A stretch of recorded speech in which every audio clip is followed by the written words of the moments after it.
नमस्कार, मैं हूं आशीष चित्रांशी और आप देख रहे हैं the news launcher. Hot topic with Hemant Atri. लाइए स्क्रीन पर हेमंत जी को जोड़िए फटाफट। स्वागत है हेमंत भाई आपका। अगर कोई मुझ पर आंख उठाएगा तो उसकी दोनों आंखों में उंगलियां घुसा दूंगा, यानी आंखें फोड़ दूंगा। नंगा कर दूंगा मैं, मुंह दिखाने लायक इनको नहीं छोड़ूंगा। ये मैं नहीं कह रहा हूं, ये काम इसमें से जितना मैंने बताया कुछ भी मैं नहीं कर पाऊंगा। किसी को आंखों में उंगली घुसा दूं। हाँ, बाकी झूठों को तो नग्न हम करते ही हैं, इतना इतना है एलिजिबिलिटी हमारी। ये सब जो बोला है, ये मोदी जी के बहुत प्रिय हुआ करते थे, बहुत बड़े मंत्री थे मोदी सरकार में, उन्होंने कहा है। और ये राहुल गांधी, अखिलेश यादव, तेजस्वी यादव, ममता बनर्जी के लिए नहीं कहा है। बीजेपी से इस्तीफा देने के बाद ये इशारों इशारों में, जैसे लिखते हैं ना, इशारों इशारों में अमेरिका को, इशारों इशारों पाकिस्तान को निपटा दिया। गोदी मीडिया पर आप देखते होंगे, इशारों इशारों में तुर्की को नक्शे से ही मिटा दिया इरेजर लेके। तो ये इशारों इशारों में मोदी जी के को, यानी साहेब को और सेठ को, दोनों को खुली धमकी दी है एक्स मिनिस्टर आर.के. सिंह ने। और बड़ी बात यह है कि ये क्लिप आए हुए, जो बाकायदे क्लिप है, अभी आपको सुनवा रहे हैं, ये क्लिप आए हुए 24 घंटे से ज्यादा का वक्त हो चुका है। राहुल गांधी अगर अभी कुछ बोल दें चुनाव आयोग पर और मोदी सरकार पर, तो आप देखते होंगे एक प्रेस कॉन्फ्रेंस संबित पात्रा करेगा तो दूसरा प्रेस कॉन्फ्रेंस कोई करेगा। प्रेस कॉन्फ्रेंस पर प्रेस कॉन्फ्रेंस होती है, लड़ी नहीं टूटती है। जिंदगी की ना टूटे लड़ी, प्रेस कॉन्फ्रेंस की वजह से लड़ी नहीं टूटती। लेकिन 24 घंटे से ज्यादा हो गया, सबके मुंह में दही जमी है, सन्नाटा पसरा है। चाणक्य जो है, सर्वशक्तिमान चाणक्य, उनके भी जुबान पर ताला है, कोई कुछ नहीं बोल रहा है। आर.के. सिंह क्या सुब्रमण्यम स्वामी हो गए? एक अकेले सुब्रमण्यम स्वामी को तो ये झेल नहीं पा रहे थे, न पार्टी से निकाल पा रहे, न उनकी जुबान बंद करवा पा रहे। और जब सुब्रमण्यम स्वामी के सामने कोई आईडी लगती है, माइक आईडी, तो उतार देते हैं नीचे से ऊपर तक सब, पूरे सरकार को, सिस्टम को नंगा कर देते हैं। अब वही काम आर.के. सिंह भी करने लगे हैं। तो क्या ये सुब्रमण्यम स्वामी सेकंड आ गए आर.के. सिंह? क्योंकि इनसे भी मुझे लगता है निजी तौर पर पार पाना मुश्किल है ये मोदी शाह की जोड़ी के लिए।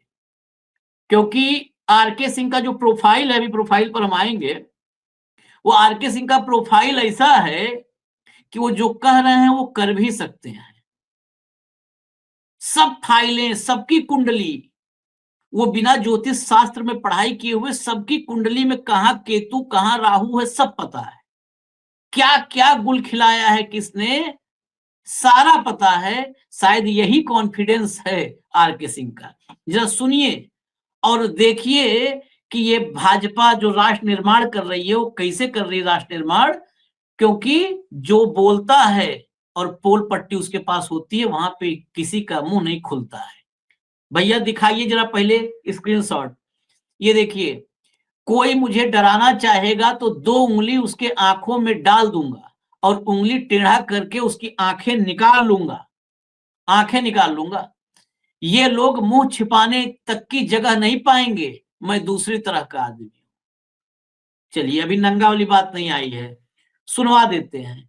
पूरी क्लिप सुनवा दीजिए, जो पहली क्लिप है वो सुनवाइए। कोई डराना चाहे तो वो डरा ले, हम डरने वाले नहीं। बिल्कुल। हम पर कोई उंगली उठावेगा ना तो दोनों उंगली उसके आंख में घुसेड़ देंगे। कोई कार्रवाई करके तो देखे ना, जो मुंह छुपाने का जगह नहीं मिलेगा। ये हम दूसरे तरह के आदमी हैं। बिल्कुल। आज से नहीं, शुरू से। जब तक शांत है, शांत थोड़ा सा इधर उधर करिएगा तो हम नंगा करके रख देंगे। नंगा करके रख देंगे, थोड़ा दाएं बाएं इधर उधर किए। भाई कॉन्फिडेंस तो मानना पड़ेगा, ऐसा कॉन्फिडेंस आज के दौर में है कहाँ। 2 जगह जो आपको बीप लगा, जहां पर साउंड नहीं आया है, सॉरी क्षमा कीजिएगा, 2 जगह जहाँ पर बीप लगा था, साउंड नहीं आया है, वहाँ पर उन्होंने थोड़ा-सा ऐसे शब्दों का इस्तेमाल किया है जो पूरी, जैसे कहते हैं ना, पूरी खातिरदारी कर देना, तो ऐसे शब्दों का इस्तेमाल किया था। तो इसलिए वो शब्द हम नहीं सुनाए, वो शब्द सार्वजनिक मतलब जीवन में सुनाने वाले नहीं हैं, गाली उसको हम लोग कहते हैं, तो वही था। तो उसके साथ बाकायदे, और कोई कॉन्फिडेंस में कमी नहीं थी। मैं पहले सवाल पे चल रहा हूँ, लेकिन सेकंड पार्ट इस सवाल के जवाब के बाद हम आएँगे, आखिर ये क्यों बेचैनी हुई है? इससे पहले अडानी का पूरा बही खाता खोल दिया था। वो 4 मिनट के आसपास का वीडियो है, पूरा बही खाता खोल दिया था, और यहां तक कि ये कह चुके हैं कि मैं इसमें छोड़ूंगा नहीं, मंत्रियों को भी लेके कोर्ट में घसीटूंगा, पीआईएल दाखिल करूंगा, भ्रष्टाचार जो जो किए हैं किसी को नहीं छोड़ूंगा। उसी के बाद इन पर अनुशासन का डंडा चलाने की कोशिश हुई। भाजपा वाले पहले से डराते हैं ना, भभकी, तो भभकी दिया था कि आपको निलंबित करते हैं, आप एक हफ्ते में जवाब दीजिए। आरके सिंह इतना तेज निकले कि जैसे ही देखा इस्तीफा मारा मुंह पे, कहा ये रखो इस्तीफा, अब बताते हैं तुम लोग का हिसाब किताब। फिर ये बयान आया है, तो हम वो 4 मिनट भी आपको सुनाएंगे पूरा उन्हीं की जुबानी, कि कैसे करोड़ों, हजारों करोड़ रुपए की लूट हुई है और किसके लिए हुई है, कैसे हुई है, पूरा बही खाता। लेकिन सबसे पहले सवाल, हेमंत भाई, फिर वही बात जो मैंने ओपनिंग में कही थी, क्या दूसरे सुब्रमण्यम स्वामी आ गए? क्यों नहीं भाजपा युग मुंह खुल रहा है? भाई आते सामने प्रेस कॉन्फ्रेंस करते कि पाकिस्तानी है, देशद्रोही है, जरा बताते, क्यों नहीं बता रहे हैं सर? आशीष भाई नमस्कार, आपको सारे दर्शक साथियों को भी। देखिए आशीष भाई, बात यह है कि आपने केवल एक सुब्रमण्यम स्वामी का नाम लिया, एक और हमराज थे जो दुर्भाग्य से इस दुनिया में नहीं है, सतपाल मलिक साहब। उन्होंने भी ऐसी बहुत सारी बातें कही थी, लेकिन वो अब नहीं है दुनिया में।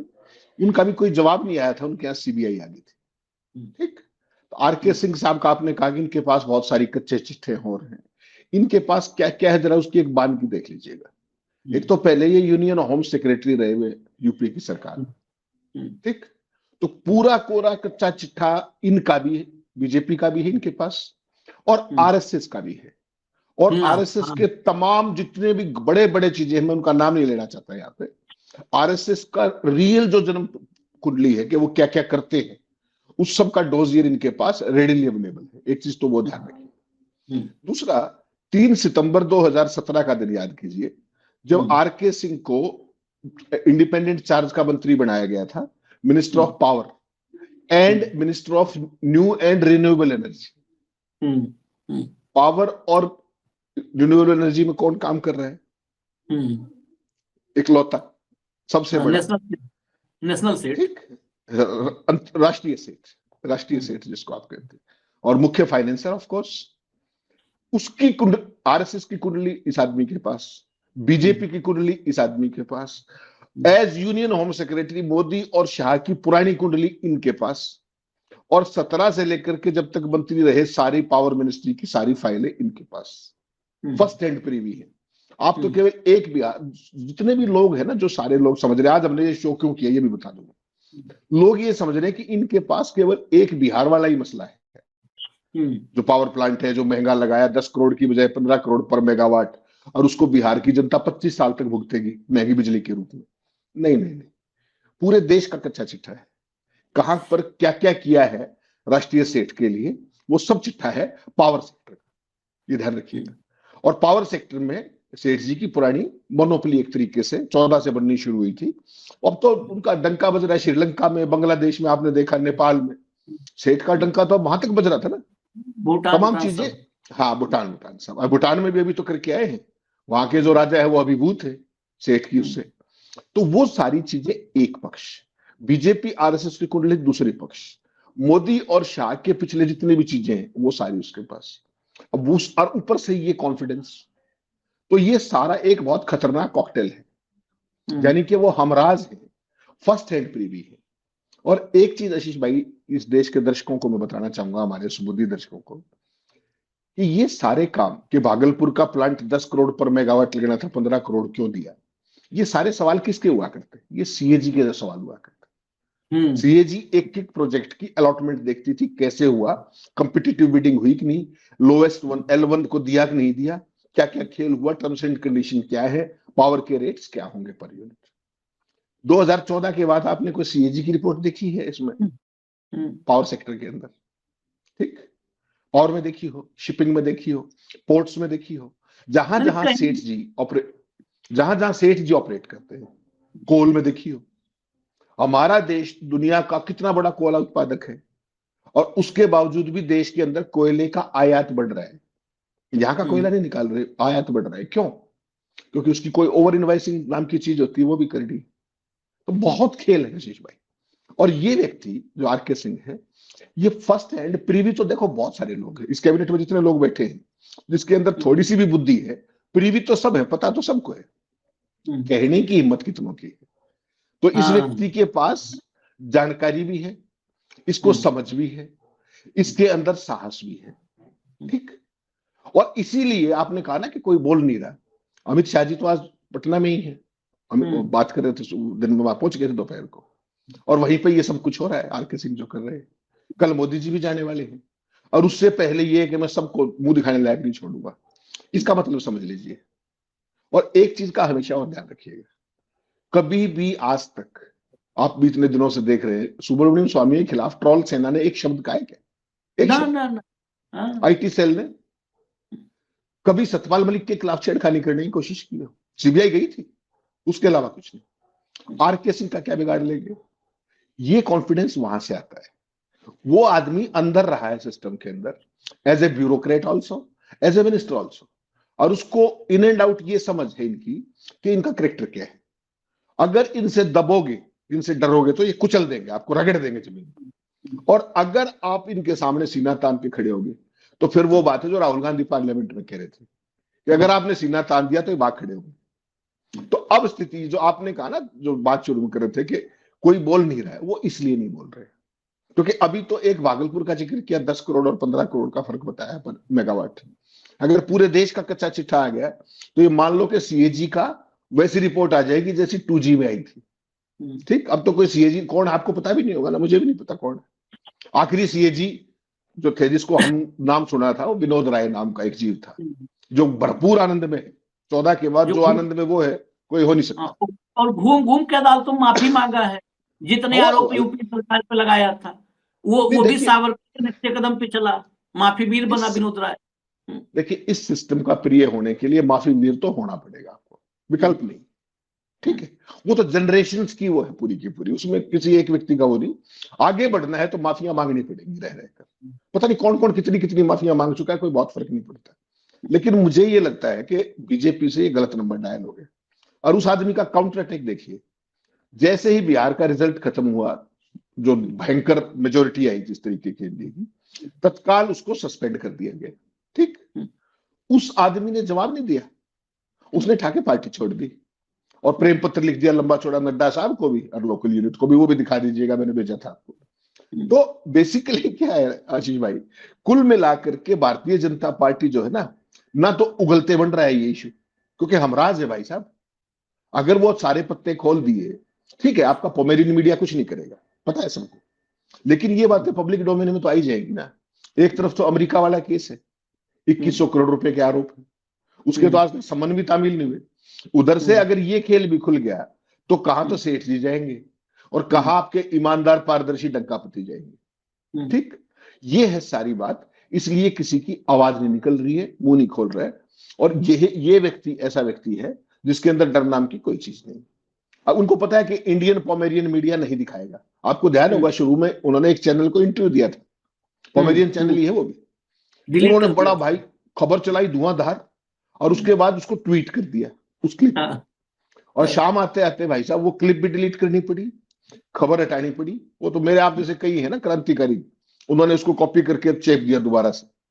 तो फिर उसके बाद उस व्यक्ति ने, उसको पता है कि ये नहीं चलाएंगे, तो वो सोशल मीडिया पे आ गए। अगर कोई 4 विदेशी चैनलों को बुला करके उसने बता दिया, बीबीसी को बता दिया, मान लीजिए CNN को बता दिया कि इंडिया के अंदर पावर सेक्टर में यही हुआ, बाकी चीजों को छोड़ भी दीजिए, केवल पावर में और रिन्यूएबल एनर्जी सोलर का बता देगा, तो क्या बनेगी? क्या कहते हैं संसद में खड़े होके कि 1 रुपए का दाग नहीं, पता लग जाएगा। अडानी कहां से चले थे जब ये सरकार आई, और आज अडानी कहां है, माफ कीजिएगा मैंने नाम ले दिया, वो राष्ट्र सेठ है। तो वो कहां पहुंच गए, इसके अंदर बिल्कुल ईमानदारी और पारदर्शिता है, ये कहने में तो कोई किसी को वो शक है नहीं। तो वो सारे कच्चे चिट्ठे आरके सिंह के पास है, उससे पहले के भी जब वो मंत्री बने और मंत्री बनने के बाद भी। और मोदी के प्रिय थे, इसमें तो कोई शक है ही नहीं। बिना मोदी का प्रिय हुए तो आपको पावर मिनिस्ट्री तो नहीं मिलेगी कम से कम। कुछ मंत्रालय ऐसे हैं आशीष भाई, जैसे पेट्रोलियम, जैसे पावर है, जैसे पोर्ट, जो infrastructure, surface transport, housing, urban development, ये नगर सेठ से, राष्ट्र सेठ से बात करके ही बात बढ़ती है, क्योंकि जहां जहां पे उनकी उपस्थिति है तमाम क्षेत्रों में आजकल तो लगातार बढ़ रहे हैं धुआंधार तरीके से। तो उनमें कौन कौन कहां कहां फिट होगा वो थोड़ी चर्चा करके ही होता है। तो आप समझ जाइए कि आरके सिंह के पास क्या क्या चीजें हैं और वो कहां तक पहुंचा सकती हैं। इसलिए उनको तो झेलना मजबूरी है इनकी। जितना मुंह खोल लेगी अगर सरकार ने कभी भी कोशिश की तो समझ लीजिए उधर से क्या आएगा, इसकी सहज कल्पना आप कर सकते। नहीं, बेसिकली क्या है, सूर्यकांत ने एक बात अभी कही थी, जब गवई पे जूता चला तो क्या कहा उन्होंने, कहा था ना कि अपनी मौत मर जाने दीजिए इस मुद्दे को। बेसिकली भाजपा वही पॉलिसी अपनाती है सुब्रमण्यम स्वामी पे, आरके सिंह जैसे लोगों पे वही पॉलिसी मीडिया दिखाएगी नहीं। ये पामेरियंस जो हैं गिद्ध टोली, वो यहाँ पर चोंच मारेंगे नहीं, दिखाएंगे नहीं, रिएक्शन ये देते नहीं। इनकी आईटी सेल को भी निर्देश है, ये इनका IT cell Hemant Atri, Ashish Chitranshi, news launcher, Ashok Wankhede सब पे आ जाएगा, लेकिन उनके पीछे नहीं जाएगा। इंस्ट्रक्शन है कि अरे पीछे मत जाओ, नहीं पलट करके फिर आएगा, फिर बात बढ़ेगी। एकदम साइलेंट हो जाओ, मतलब एकदम इतना सन्नाटा कि अपने आप कोई चलाएगा ही नहीं, मुद्दा गुम हो जाएगा। मतलब कुल मिला के छिपाने का एक की स्ट्रेटजी है कि जिस बात की उसको चर्चा में ही मत आए दो। भाई जवाब देने जाओगे, गाली देने जाओगे तो तुमसे ज्यादा मोटी डिक्शनरी उसके पास गालियों की है, वो देने लगेगा, तो तुम क्या कहां भागोगे। तो ये उसको चुप हो जाते हैं, जैसे सुब्रमण्यम स्वामी पे वैसे ही आरके सिंह पर यही स्ट्रेटजी है। और आरके सिंह खाली पावर और यहां तक नहीं, वो फिर गुजरात की भी सब पता है। वो यूपीए के समय में होम सेक्रेटरी थे, गृह सचिव थे, उनको कर्नल पुरोहित से लेकर प्रज्ञा तक सब पता है। उनको संघ और संघ के अनुसांगिक संगठन क्या करते हैं वो सब पता है। उनको वो अड्डे पता है, उनको वो कागज पता है, उनके आंखों के सामने से वो दस्तावेज निकले हुए हैं। वो दस्तावेज आशीष भाई डोजियर के डोजियर है, डोजियर के डोजियर वही कर रहे हैं। वो सारे दस्तावेज वही उसके हेड थे, चीफ थे, गृह सचिव वही वो हेड थे। उन्हीं के निगाहों के नीचे सब पूरे देश की जो खबरें थी, कहां पर क्या संघ कर रहा है और संघ के प्रज्ञा और पुरोहित क्या कर रहे हैं, सब उनके पास है। तो आरके सिंह से टकराना, उन्होंने कहा ना कि हम शांत हैं, नहीं नंगा कर देंगे, मुंह दिखाने लायक नहीं रहेगा कोई। ये बात दूसरा आदमी बोला है, तीसरा आदमी, एक सुब्रमण्यम स्वामी कहते हैं कि नहीं बताएंगे, एक डोनाल्ड ट्रंप ने कहा था कि अब नहीं बोलूंगा, पॉलिटिकल करियर बर्बाद हो जाएगा। माय डियर फ्रेंड का कहा था ना, याद है कि पॉलिटिकल करियर बर्बाद हो जाएगा। अब वो पॉलिटिकल करियर आप सोच लीजिए कि क्या ऐसी बात है ट्रंप के पास, क्योंकि बहुत समय से अमेरिका जाते हैं मोदी जी, तो क्या ऐसी बात पता है ट्रंप को। और तीसरा आदमी आरके सिंह, जिसने कहा कि मुंह दिखाने लायक नहीं रहेंगे, करियर बर्बाद हो जाएगा, नंगा कर दूंगा, आंखों दोनों उंगली डाल दूंगा। तो ये तीसरा व्यक्ति है। अब ये सारा जो है शुरू क्यों हुआ, ये सस्पेंशन वगैरह ऐसे नहीं होता कि किसी और पे बोल दिया। तो असली था कि बहुत सबसे कमजोर नस दबा दिया था वही राष्ट्रीय सेठ। जरा क्लिप सुनिए, लंबी है लेकिन सुनिएगा पूरा, देखिए कि इस दौर में जब सीएजी वगैरह सब गायब हैं तो कैसे खेल हो रहा है। कहने के लिए जीरो टॉलरेंस है, और कितने जीरो लगे हैं भ्रष्टाचार में, और जीरो गिनने की हमारी आपकी औकात नहीं है। इतने जीरो भ्रष्टाचार में लगे हैं, भ्रष्टाचार के आंकड़ों में, कि वो जीरो टॉलरेंस इसीलिए नाम दिया गया है कि अनगिनत जीरो। सुनिए जरा, प्ले करिए। ऊर्जा मंत्री बिहार वीरेंद्र यादव ने एक बयान दिया है जिसमें कि उन्होंने अपने आप को डिफेंड करने की कोशिश की है। उन्होंने कहा कि उन्होंने ओपन बिड किया, उसमें जो मार्केट रेट आया उस पर उन्होंने बिजली खरीदी। यह मूर्खता की निशानी है। कोई भी व्यक्ति किसी बड़े प्रोजेक्ट का बिड करता है तो पहले उसका एस्टिमेटेड कॉस्ट निकालता है, और उस एस्टिमेटेड कॉस्ट के आसपास यानी कि पहले वेरीफाई करता है, पहले जांच करता है कि साहब ये प्रोजेक्ट बनाने में कितना पैसा लगेगा, या रोड बनाने में कितना पैसा लगेगा, पुल बनाने में कितना पैसा लगेगा, या प्लांट बनाने में कितना पैसा लगेगा। और जब बिड करता है तो उसी के आसपास बिड आने पर उसको अवार्ड करता है। अगर ज्यादा आता है तो नहीं अवार्ड करता है। तो उन्होंने, विजेंद्र यादव जी बतावे कि क्या उन्होंने एस्टिमेट किया था।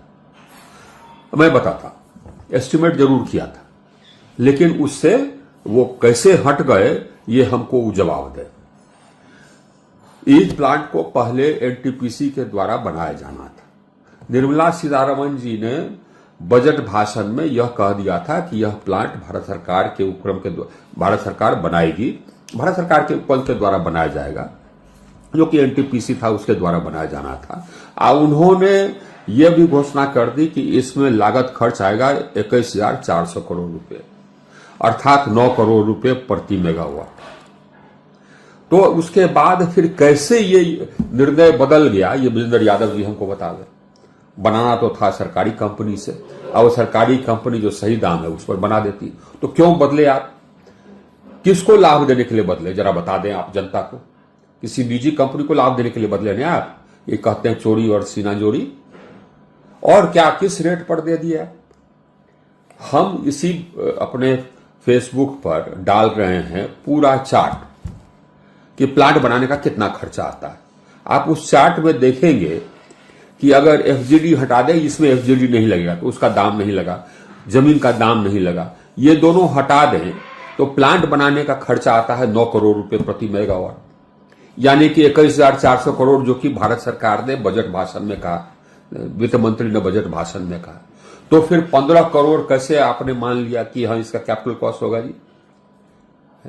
तो ये तो किसी को लाभ, अनुचित लाभ देने के लिए ही ना आपने मांगा। अनुचित लाभ कैसे दे देंगे? घुसखोरी हुआ तभी ना दे रहे हैं। आप ये बताइए कि इसको कभी आपके किसी पदाधिकारी ने बताया नहीं कि कितना कैपिटल कॉस्ट है, कितना फिक्स कॉस्ट होना चाहिए? अब 9 करोड़ प्रति मेगावाट अगर प्लांट बनाने का खर्चा है, जो कि चार्ट मैं इसमें दे रहा हूं फेसबुक पर, तो उससे कितना फिक्स कॉस्ट आएगा उसका भी कैलकुलेशन चार्ट में अपने फेसबुक पर दे रहा हूं। उस 9 करोड़ प्रति मेगावाट का अगर फिक्स कॉस्ट है तो कुल मिलाकर के जो फिक्स्ड चार्ज आएगा वो ₹2.32 आएगा, मात्र ₹2.32। आपने दे दिया ₹4.16, यानी कि ₹1.84 प्रति यूनिट ज्यादा। 1,787 करोड़ यूनिट बनेंगे 2,400 मेगावाट प्लांट से एक साल में, 1,787 करोड़ यूनिट। उसको आप 1.84 यानी ₹1.84 से गुना कर दीजिए, कुल मिलाकर करके 35,000 करोड़ आता है प्रति वर्ष। आप 25 साल में उसको गुना कर दीजिए, तो जितना हमने कहा था घोटाला, उससे भी बड़ा घोटाला है ये। आइए, हमने जो वेरीफाई करके चार्ट दिया है, आप किसी से जांच करा लीजिए। इसका आप उत्तर दीजिए तो, क्यों इतने इन्फ्लेटेड रेट पर दे दिया? इसमें कौन कौन शामिल थे? देखिए साहब, चोरी और सीनाजोरी नहीं चलेगी। अच्छा, आप ये भी अपने बयान में बोले कि हाँ साहब हम नाराज हैं ये किसी कारणवश, इसीलिए हमने ये उठाया। अरे साहब, हम इस मामले को नहीं उठाए, इस मामले को एक व्हिसल ब्लोअर ने उठाया। व्हिसल ब्लोअर आप समझते हैं, यानी कि जो आदमी, ऐसे आजकल लोग निकल गए हैं कि कहीं गड़बड़ी हो तो उसकी चर्चा करते हैं, पीआईएल करते हैं, लोगों को चिट्ठी लिखते हैं। वैसे ही एक सज्जन जो कि बिजली के मामले में ऐसा व्हिसल ब्लोअर है, हमको चिट्ठी लिखा, हम स्वतः थोड़े उठाए। और हमने तो आपसे पूछा था कि भैया इसका तथ्य बताइए, तो आप बताए क्यों नहीं? नहीं बताए तो आपको ये पब्लिकली प्रश्न करना पड़ रहा है, और पब्लिकली हमने प्रश्न किया, और हम भ्रष्टाचार को तो छोड़ेंगे नहीं, ये तो आप जानते हैं। तो आप भी अगर इसमें आपका तो दस्तखत होगा ही, तो आपको भी नहीं छोड़ेंगे हम साहब। ये अगर नहीं जांच होगा तो हम पीआईएल करेंगे, ये आप जान लीजिए। कोर्ट तक घसीटने की तैयारी है। अब सुनिए हेमंत भाई, पूरी कहानी सुन ली, अब बताइए। नहीं अजीब भाई, कोर्ट में तो क्या ही हो जाएगा, कोर्ट वोट की छोड़िए, आप पीआईएल वगैरह करते रहिए। अरे भाई साहब, ओपन एंड शट केस लेके गए थे वकील साहब, सारी चीज, और क्या कहा कि we are not inclined to listen, election commission के पास जाइए। आप उस टाइम अवकाश पे थे, फोर्स्ड अवकाश पे भिजवाया गया था आपको 4 दिन के लिए, क्योंकि आप यही जान देने पे उतारू थे, तो आपके पीछे ही घटना थी। कि वो व्यक्ति भी विसल ब्लोअर था और वो गया इलेक्शन कमीशन के खिलाफ कि साहब देखिए ये हो रहा है, और उसको सुनने से इनकार कर दिया। और आजकल एक नई टेक्नोलॉजी आई है, वो समझिएगा। आज एक 272 बहुत ही वरिष्ठ व्यक्तियों ने चिट्ठी लिखी है राहुल गांधी के खिलाफ, और उन्होंने राहुल गांधी को चैलेंज किया है कि तुम वोट चोरी के मामले में एफिडेविट क्यों नहीं देते, कोर्ट में क्यों नहीं जाते। सोचिएगा, सारे के सारे शपथ वाले लोग हैं, सुप्रीम कोर्ट के जज, हाई कोर्ट के जज, रिटायर्ड एम्बेसडर, रिटायर्ड ब्यूरोक्रेट। क्या कह रहे हैं वो कि तुम कोर्ट में क्यों नहीं जाते, जैसे ही कोर्ट में जाओगे बाकी काम ठीक हो जाएगा फिर। तो ये पीआईएल वीआईएल से कुछ नहीं होना। आरके सिंह ने जो ये अभी आपके सामने दूध का दूध और पानी का पानी किया है भागलपुर पावर प्लांट का, इसके बाद कुछ कहने को बचता है क्या? कहां 9 करोड़ रुपया पर मेगावाट एस्टेब्लिशमेंट कॉस्ट और कहां 15 करोड़। ठीक, केवल कल्पना कीजिए। और ये एक भागलपुर प्लांट है माय डियर ब्रदर, 14 से 25 तक कितने भागलपुर प्लांट हुए हैं। जब आप ये बताओ, अमेरिका के अंदर आरोप यह आया कि सोलर पावर महंगी बेचने के लिए कथित तौर पर किसी ने 2100 करोड़ रुपए रिश्वत दी। 2100 करोड़ से भी कुछ ज्यादा है। 2100 करोड़ रिश्वत आपने कभी सुनी थी क्या? तो सिंगल विंडो सिस्टम इसी को कहते हैं। किसी पार्टी को स्टेट के अंदर सरकार बनानी है, उसको किसी और से चंदा चुटकी करने की जरूरत ही नहीं है, एक जगह से ही हो जाएगा, कोई बात ही नहीं। उसका भी हो जाएगा, विपक्ष का भी हो जाएगा, कोई समस्या नहीं। ठीक, तो इस चीज के मैग्नीट्यूड को समझिए। कैसे पावर प्लांट्स तो एक बहुत छोटा पार्ट है, सोलर प्लांट्स, महंगी बिजली, कोल इंपोर्ट, एक चीज नहीं है ना, बहुत चीजें हैं। फिर पोर्ट्स के ऊपर भारी मात्रा में नारकोटिक्स। आज तक कोई मच्छर भी पकड़ा गया है? जो नारकोटिक्स की खेप मिली थी वो दुनिया के इतिहास में भूतों ने भविष्य है। कोई मच्छर पकड़ा गया हो तो उसका नाम बता दीजिए। ठीक, तो एक काम नहीं है, बहुत सारे काम और वो हो रहे हैं। तो ये जो चीज है ना कि आप पीआईएल कर देंगे फला के, पीआईएल वीआईएल से कुछ नहीं होगा। फिर मैं वही कह रहा हूं, ये सारे मुद्दे, ये सड़क की लड़ाई है, ये लोगों की लड़ाई है। बिहार के लोगों ने क्या किया, गणेश गुप्ता ने क्या किया, 5 साल तो सरकार रहने वाली है ना, कुछ पीआईएल कर लो, कुछ कर लो, कोई फर्क नहीं पड़ रहा। 25 साल तक भुगतना है ये पावर प्लांट। ठीक, और एक यूनिट पे 1 रुपया 84 पैसे का खेल है, 25 साल तक चलेगा। तो बिहार को तो एडवांस तोहफा मिल गया, 10-10 हजार रुपए मिले थे ना, 10-10 हजार मिले थे। अब 25 हजार में कितना रिटर्न करोगे? तो ये आपका रिटर्न गिफ्ट है, इसको इसी रूप में देखिए। और जो बहुत समझदार व्यक्ति हैं आरके सिंह, बहुत ही सीजन्ड ब्यूरोक्रेट रहे अपने टाइम में, क्या कह रहे हैं कि ये मेरे सामने बोल नहीं सकते, इनको मुंह दिखाने लायक नहीं छोड़ूंगा मैं, सारी चीजें सड़क की खोल के दिखाऊंगा, मुझे तो विसल ब्लोअर ने दिया है। तो इसके मायने समझ लीजिए, वो भी इस चीज की गंभीरता को समझ रहे हैं कि पीआईएल वीआईएल से कुछ नहीं होना है। सुबह से शाम तक आपका दावा तो एक ही है ना कि करप्शन फ्री, और करप्शन कहां नहीं है वो देख लीजिए, कहां नहीं है वो ढूंढना पड़ेगा आपको। लेकिन चूंकि मीडिया मर चुका है, भौंकने वाले गोदी में बैठ चुके हैं, तो वो भी करप्शन की, उनकी भी जुबान करप्शन से ही बंद हुई है, उनके भी मुंह में सिक्के फूंक दिए गए, फेंक करके मारा गया। 2 दिन पहले डीएवीपी के रेट बढ़ा दिए हैं। हाँ, डीएवीपी के रेट नहीं बढ़ाए 2 दिन पहले, बात नहीं बन रही थी बड़ा। तो सारा का सारा खेल हुआ। तो माले मुफ्त दिले बहरैन, इस देश को लुटाते जाओ, मीडिया को राजी रखो, मीडिया को पार्टनर बना दो, बाकी सारा सिस्टम कंप्लीटली कंट्रोल में है, कमिटेड है। फिर राष्ट्र गुरु आप बनी गए, डंका पूरी दुनिया में बज रहा है, आनंद लीजिए। चलिए, आनंद तो सब लोग लेंगे ही। अब जरा देखिए, शाह गए हैं, मोदी गए हैं, मुझे लगता है कि आरके सिंह से एक बार मिल लेना चाहिए इन लोगों को। अब आरके सिंह ने कहा है तो जाके एक बार मिल ले, समझा ले, नहीं तो मामला ठीक नहीं होगा। खैर, हमें इजाजत दीजिए, हम फिर आएंगे जो खबरें होंगी लेकर के। धन्यवाद हेमंत भाई, बहुत बहुत धन्यवाद, नमस्कार।